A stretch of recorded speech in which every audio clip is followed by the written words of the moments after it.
Justement, tu fais du folk. Qu'est-ce qui t'a amené vers ce style-là? Est-ce que t'en écoutais même adolescente?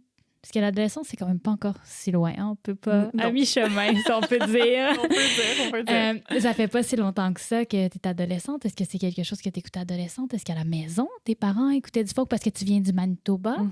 Ouais, même enfant, tu sais, pour moi, comme faire de la musique folk, c'était vraiment tellement naturel que je m'en suis même pas posé la question. Là. C'est vrai que oui, j'ai grandi dans un milieu où la musique folk, on pourrait dire, prend vraiment beaucoup plus de place comparé au Québec, par exemple, ou comparé à d'autres endroits au Canada. Mais je pense qu'il y a vraiment comme ce rapport entre les prairies canadiennes et la musique folk qui est fort.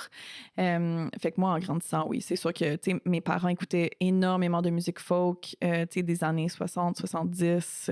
Fait que j'ai certainement grandi avec tout ça. Puis j'ai grandi dans une maison où il y avait tout le temps de la musique.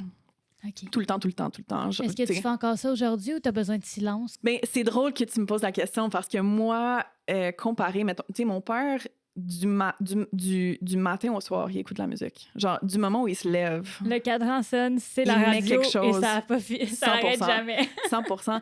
Puis moi, je suis devenue une adulte qui a beaucoup plus besoin de silence que mes parents. Parce que ma mère était pareille, là, elle mettait de la musique tout le temps aussi.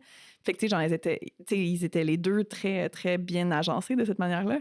Mais moi, après mon déménagement à Montréal, puis genre, quand j'ai commencé à avoir mes premiers apparts, je me suis rendu compte vraiment que je passe beaucoup de temps chez moi dans le silence parce que j'en ai besoin. Je te comprends entièrement, je te comprends.